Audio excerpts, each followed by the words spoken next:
Hi everyone, welcome back to another tutorial from Wake&Tech. Today in this episode, we will be learning how to verify your identity on Kraken. Kraken requires identity verification to unlock deposits, withdrawals, trading features, and higher limits.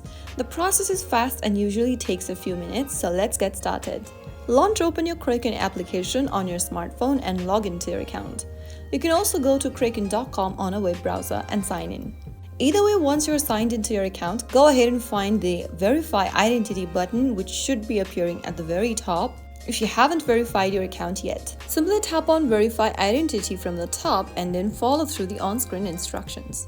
You'll then need to go ahead and answer some questions, and then once you are done entering your personal information such as your full legal name, date of birth, phone number, or residential address, then you will be able to upload a photo ID issued by your government. You'll also be asked to select your country, and then after you get to this upload a photo ID page, click continue, and then be sure to upload a verified government issued ID for your country.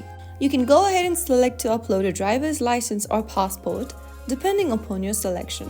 Allow camera access for Kraken on your device, and then go ahead and place the front of your ID in the frame and capture the photo. Then on the next page, you'll need to capture the back of your ID in the frame, and once you are done with it, you can then submit your documents. The documents will be uploaded securely, and the verification is often completed within minutes.